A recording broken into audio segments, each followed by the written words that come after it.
অন্তর্বর্তীকালীন সরকারের একজন সাবেক উপদেষ্টা সৈয়দ রেজওয়ানা হাসান আত্মস্বীকৃত একজন ইলেকশন ইঞ্জিনিয়ারিং এর একজন রাজসাক্ষী।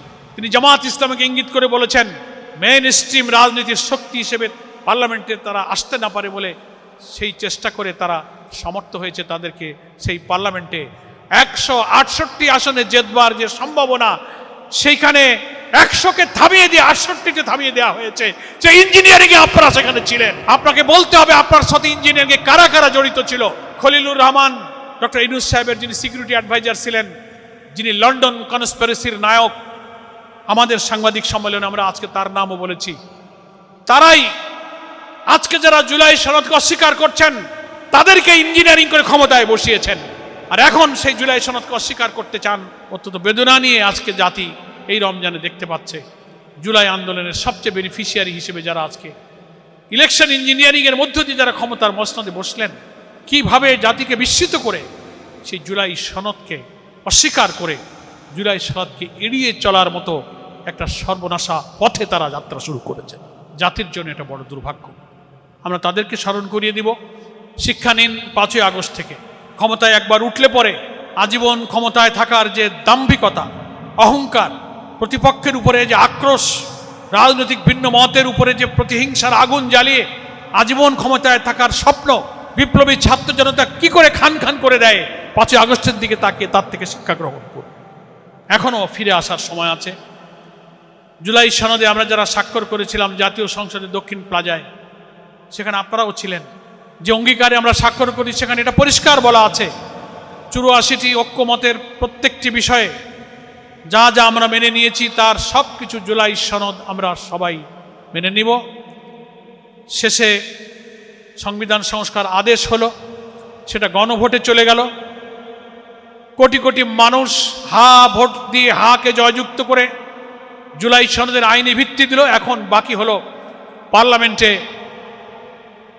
একটা সংবিধান সংস্কার পরিষদ আর একটা নর্মাল মেম্বার অফ পার্লামেন্ট হিসেবে জেনারেল অ্যাসেম্বলিতে 2টা শপথ নিয়ে প্রথম সেশনে সংবিধান সংস্কার আদেশ অনুযায়ী সংবিধান সংস্কার পরিষদের যারা সদস্য শপথ নেবেন এবং এটাকে তারা আইনি ভিত্তি দিয়ে অনুমোদন করবেন, তাদের ফাংশন শেষ।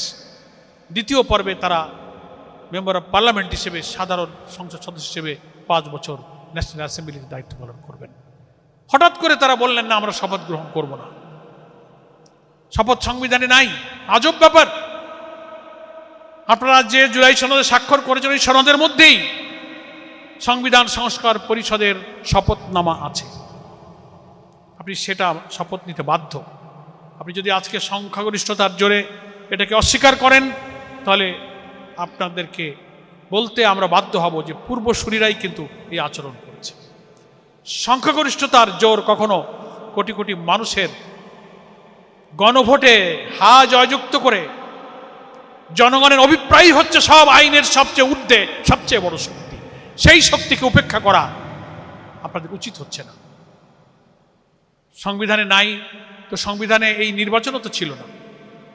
আপনি যদি সংবিধানের প্রতি, যে সংবিধানকে আমরা সংবিধানকে সংস্কার করতে চাচ্ছি, যার জন্য এত সংস্কার, যার জন্য ছাত্র জনতার এত রক্ত, এত চোখের পানি, আপনি যদি সেই নতুন বাংলাদেশকে অস্বীকার করে কর্তৃত্ববাদী শাসনের দলিল হিসেবে যে সংবিধানকে পূজা করেছে যারা, সেই সংবিধানকে যদি এখন রেফারেন্স ধরেন তাহলে আপনাকে তো এটাও মানতে হবে এই সংবিধান মানতে গেলে তো শেখ হাসিনাকে প্রধানমন্ত্রী মানা লাগবে, এই নির্বাচন তো অবৈধ হবে, অন্তর্বর্তীকালীন সরকার অবৈধ হবে, আপনারা যে পার্লামেন্টে গেছেন তাও তো অবৈধ হবে, গণভোট যদি অবৈধ হয় তো আপনার এমপিগিরিও তো অবৈধ হবে।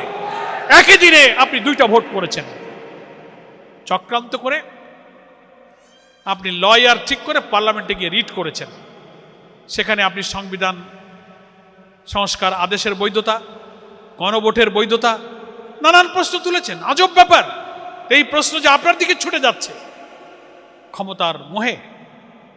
সংবিধান দেখাবেন না মানুষকে, কারণ সংবিধান শুধু আপনার বই, আপনার বাড়ি, আপনার আলমারিতে নাই, এদেশের কোটি কোটি মানুষের ঘরে সংবিধান আছে। সংবিধানকে মিস ইন্টারপ্রেট করে, সংবিধানকে ভুল বুঝিয়ে গণতন্ত্রকামী এক সাগর রক্তের বিনিময়ে মুক্তির আকাঙ্ক্ষায় যে জনগণ পাগল হয়ে গেল, শিশু থেকে বৃদ্ধ পর্যন্ত, ছাত্র, শিক্ষক, বুদ্ধিজীবী, পথচারী, হকার্স, দিনমজুর রাস্তায় নেমে জনগণের একটা শান্তি, সমৃদ্ধ, ইনসাফ, মানবিক বাংলাদেশের জন্য রক্ত দিল। আপনি সেই স্বপ্ন যদি ধূলিসাৎ করতে চান তো বুঝতে হবে এইটাই শেষ নয়। জুলাই আমাদের জন্য এক চিরন্তন শিক্ষা। আবার রাস্তায় প্রয়োজনে এই জুলাই যোদ্ধারা কিন্তু তাদের অধিকার ফেরাবার জন্য আবার নেমে আসবে।